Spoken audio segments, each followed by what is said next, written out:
Hong Kong, right? I mean, just saying the name, it kind of conjures up these images, doesn't it? Yeah, yeah, it does. Like gleaming skyscrapers, but then also like lush green hills and this whole East meets West vibe, a global hub kind of thing. Absolutely, yeah. Buzzing, yeah. And I bet a lot of our listeners, maybe they've thought about or even like started to plan what it would actually take to live in a city like that. Right, yeah. Maybe a job came up or they want to study there or they're just, I don't know, super into like the economics of a place that's always ranked as like one of the most expensive in the world. Yeah, exactly, yeah. So today we're going to dive right into that, the cost of living in Hong Kong. Head first, yeah. We've gone through a bunch of info to try and break down the costs for everyone listening so you can get like a real picture, Good sense of it, yeah. and hopefully feel a little bit more, I don't know, confident, Yeah, less overwhelmed. less overwhelmed by the whole thing. Because I think when you just hear Hong Kong is expensive, kind of like, okay, but how expensive? And what does that even mean? Totally. So we're going to look at, not just numbers, but what those numbers mean, like Yeah. where your money is actually going. Real life, day to day. Exactly. Yeah. So we'll talk about, finding a place to live, housing, The big one. obviously the big one. Yeah. And then we'll get into things like, food. The essentials. Yeah, the essential Transport, healthcare. healthcare. Yeah. And then for some people, education and childcare are going to be Yeah, other huge. factors, yeah. So we'll look at that and then how to actually, enjoy your time there, like leisure and entertainment. Like with fun, yeah. Yeah, have some fun. Yeah. So to give everyone kind of an overview of what we found, the big takeaway I'd say is, you got to be ready. Housing is expensive, especially like right in the central areas. Yeah, prepare for that. Yeah. When it comes to food, it's kind of like there's two sides of the coin. Interesting, yeah. You can find cheap eats, local stuff. Yeah, really affordable. But then you can also find like expensive international options. Oh, yeah, if you want those. If that's, what you're into. Yeah. Transport, it actually sounds like it's pretty good and efficient. Oh, yeah, compared to a lot of places. Yeah. Relatively cheap too, right? Yeah, pretty good. Healthcare, they have like a public option, That's good. which is good, Mm. but then also private if you want to go that route. If you want, yeah. And families be prepared.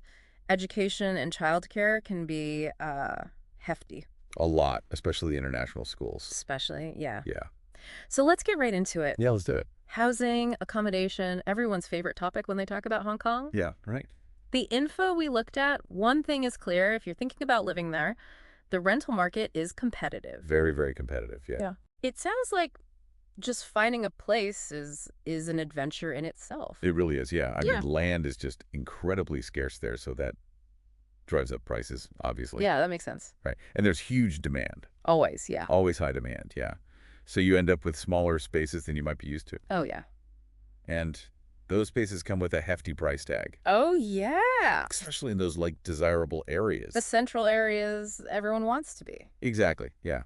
And it's not just about the monthly rent, though, right? You've got upfront costs, too. Oh, absolutely, yeah. When you're signing a lease, security deposit, Oh, of course. Yeah. which is usually like 2 months' rent. 2 months. Wow. Yeah. On top of that, you got to pay the first month's rent up front. Right. Yeah. And then it's standard practice to use estate agents. Yeah, I kind of have to, right? Yeah, yeah. And their fee is usually half a month's rent. Half a month. And that's usually paid by the tenant. So, yeah, before you even move in, you're already shelling out a lot of money. Yeah, a lot of upfront costs. So for our listener, if they're like, okay, I need to keep those costs down, what's like a smart strategy here? Well, the advice is usually to look outside the core central areas. Okay, yeah, makes sense.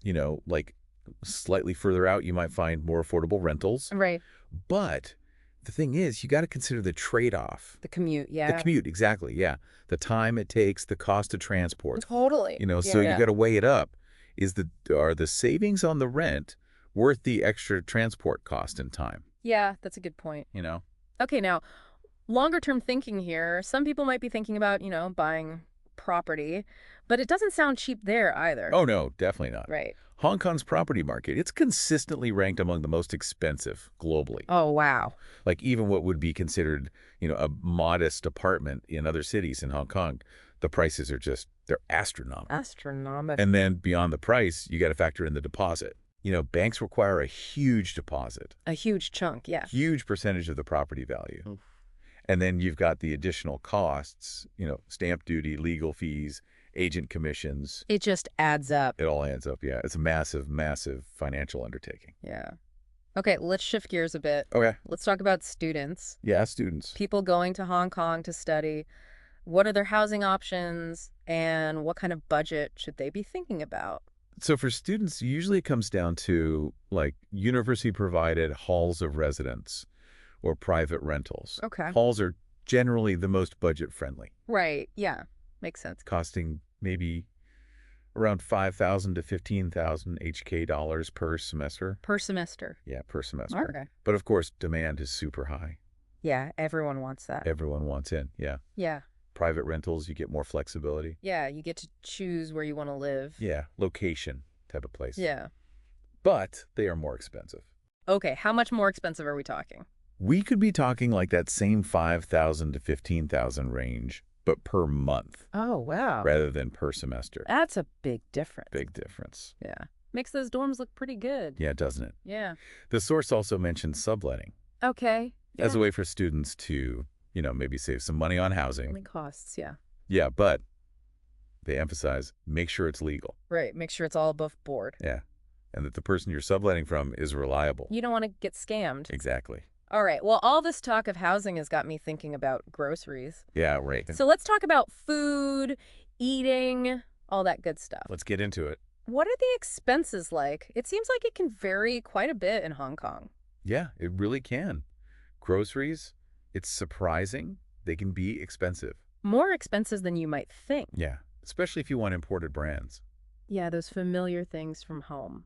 Yeah, things you're used to. Yeah, it's mostly because of import duties Right, yeah. and just the cost of getting stuff into Hong Kong. Makes sense. But local supermarkets, they're generally more affordable. Okay, good to know. And if you're looking for fresh produce, the wet markets, they often have better prices. The wet markets, I love those. And they have a bigger range of seasonal stuff, too. And you can haggle, right? Oh, yeah. You can haggle in the wet That's markets. so cool. It's part of the culture there. You don't really get that experience in a regular supermarket. not really. So if you're buying in bulk or it's, getting late in the day, you might be able to get a better price. Yeah, definitely. Nice.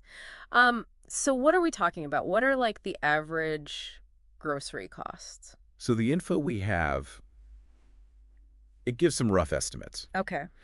For a single person, it could be around 2,000 to 4,000 HK dollars a month.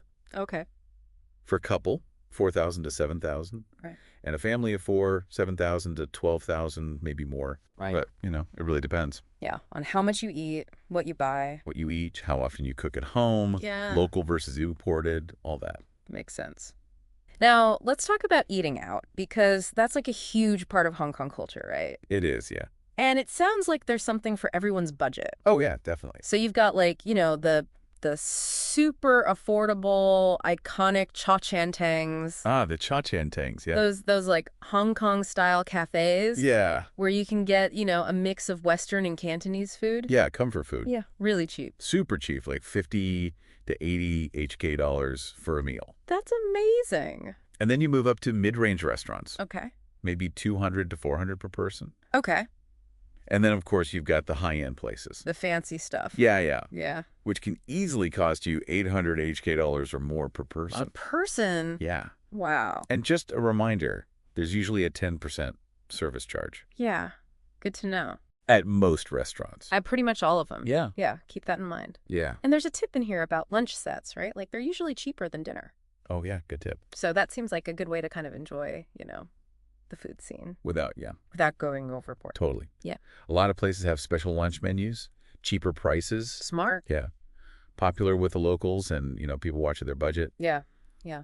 And the source also makes a good point about the difference between, like, local Cantonese food, Yeah, yeah. which is usually cheaper. Uses local ingredients. Yeah, local ingredients, traditional cooking, Right. versus, like, international options, Yeah. which often use imported ingredients, specialist chefs, all that. So if you want to save money and really experience, Hong Kong, you go for the local stuff. Yeah, that's the way to go. Awesome. Okay, so we've talked about where to live, what to eat. Yep.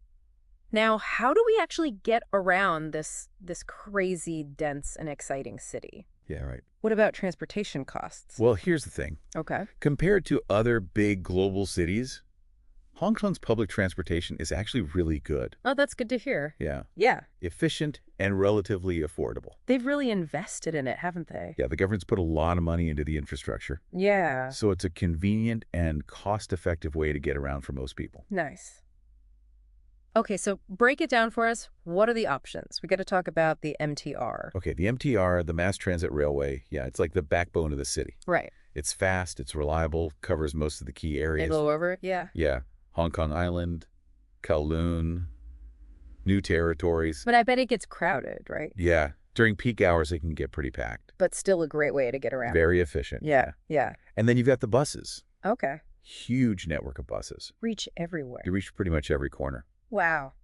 But they can be a bit slower, depending on traffic. Yeah, that makes sense. And then, of course, the iconic trams. Oh, yeah, the trams, yeah. Particularly on Hong Kong Island. Yeah. They're charming. A little bit slower, but charming. Slower, yeah. Yeah. But very cheap. Great. Yeah.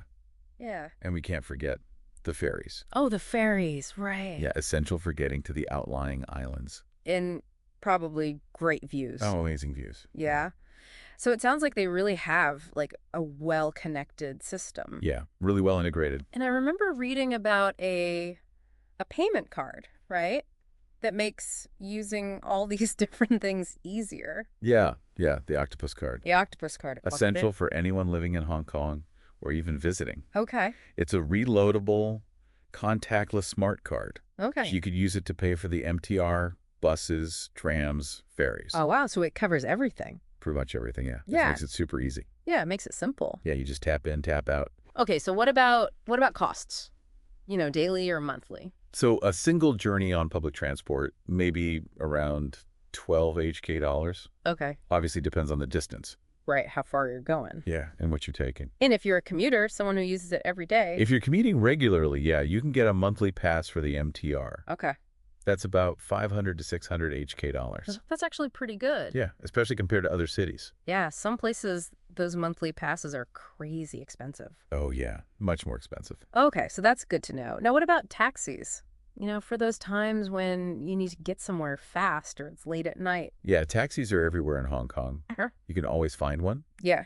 but they're more expensive than public transport, All right. especially during rush hour or if it's, pouring rain. Yeah, when everyone wants one. Exactly. Mm. And they all use meters, but there are often surcharges for things like luggage or if you're using tunnels. Oh, right. Yeah. The starting fare is about 29 HK dollars for the first 2 kilometers. Okay. And then after that, it's about 10.50 per kilometer. Okay, so yeah, they can add up. Yeah, especially if you get stuck in traffic. Or you're going a long way. Yeah, long distances. Okay, so public transport is definitely the way to go, it sounds like. Yeah, much more affordable. What about two wheels, though? What about biking? Is that a common way to get around? Well, the info we saw suggests that, you can rent bikes, Okay. especially in more suburban areas, Yeah. like the new territories. Yeah. And it's popular for leisure, but for commuting, not so much. Not so much. The infrastructure isn't really there in the more built-up areas. Right. Yeah, not ideal. If you want to rent a bike for fun, it'll probably cost you around 85 to 105 HK dollars per day. Okay, good to know. So yeah, for getting around in Hong Kong, stick to the MTR and the buses. Sounds like it. Okay, let's move on to something super important. Mm. Healthcare. Yes, healthcare. What's the system like in Hong Kong? Well, Hong Kong has a really good public healthcare system. Okay, that's good. It's run by the hospital authority, Okay. and they provide subsidized medical services to residents. Okay, so it's accessible to most people. Yeah, it's considered pretty efficient, Okay. but waiting times can be long, Oh, right. especially for specialist appointments Yeah. or certain elective procedures, Yeah. just because there's so much demand. Yeah, makes sense. But the good thing is it's low cost. Yeah, that's a huge plus. Yeah, inpatient charges are usually really minimal. That's great. So it sounds like they have like a 2-track system. Yeah, you can see them. Public for everyone. Yeah. And then if you want faster service and more choice, you go private.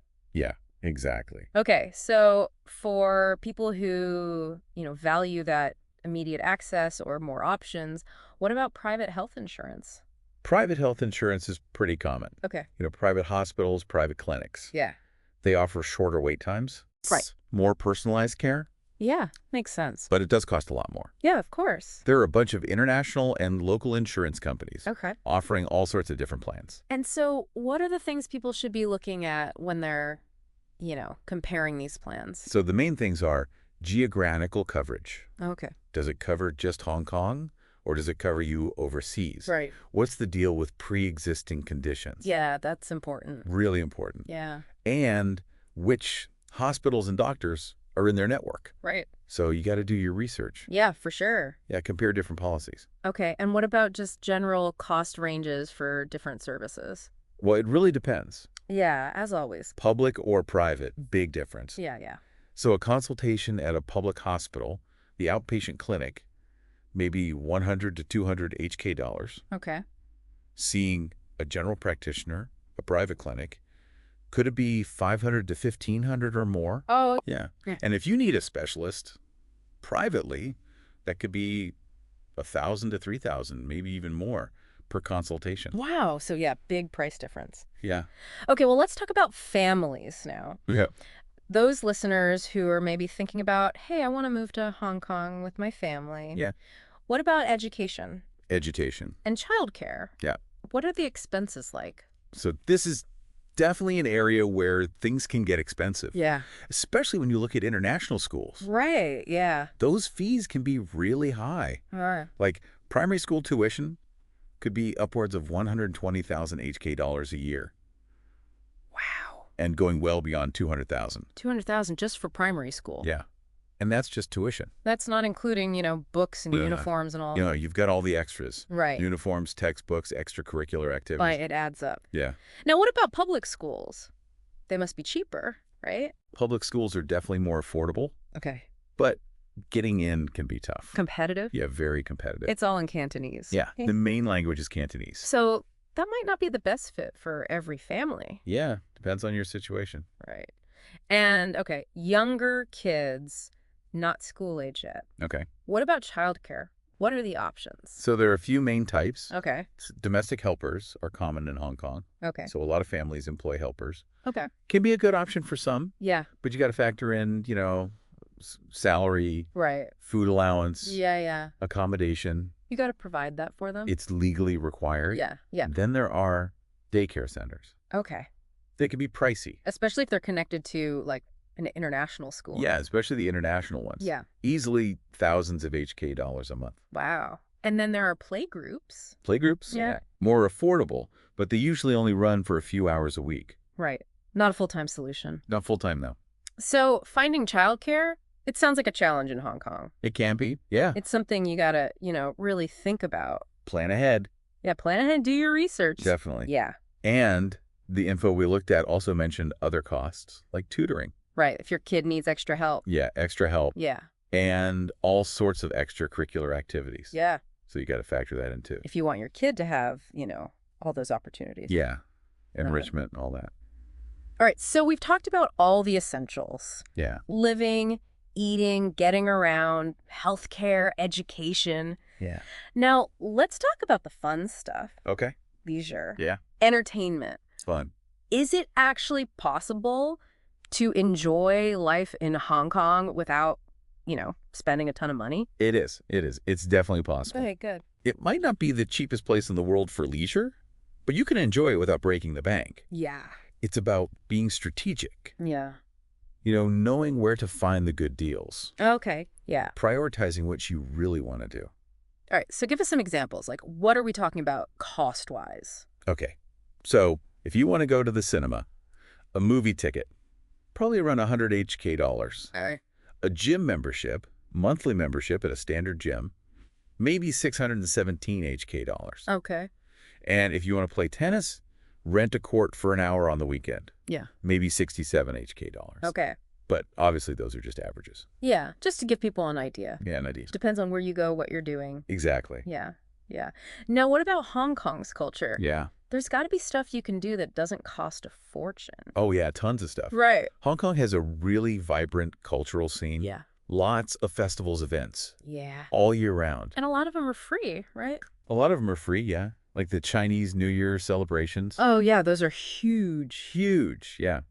The Secretary for Culture, Sports, and Tourism organizes a bunch of events. Okay. They're free. Free. And the temples. The city's full of beautiful temples. The temples are amazing. They're amazing. Yeah, that's a great way to experience the culture. Definitely. Yeah. Okay, so you can definitely, experience all that. Without spending much. Yeah. Yeah. What about the nightlife, though? I mean, that can get pricey, can it? Nightlife, yeah, it can be expensive. Yeah. But it can also be budget-friendly. It depends where you go. Totally depends where you go. What you want to do. Yeah. The key is to, be smart about it. Make good choices. Yeah, good choices. Mm-hmm. Take advantage of happy hour deals. Happy hour. I love happy hour. Oh, yeah. Some of the more popular nightlife areas like Lang Kwai Fong, Yeah, I've heard of that. parts of Wan Chai, they can be pricey.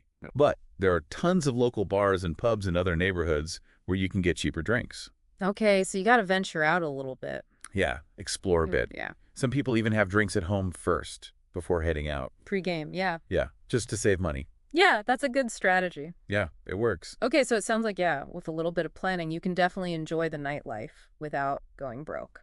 Absolutely. Awesome. Well, this has been a really fascinating look at the cost of living in Hong Kong. Yeah, it's been great. To wrap it all up, what's the key takeaway here for our listeners? I think the main message is, yes, living in Hong Kong is expensive. Especially housing. We heard that a lot. Yeah, especially housing. But there are ways to manage your expenses. Oh, definitely. Make it more affordable. Yeah. Be mindful of your spending, things like food, transport, leisure. Yeah. It all makes a difference. So whether you're really thinking about moving to Hong Kong or studying there or just, curious about this amazing city, Yeah. budgeting, planning,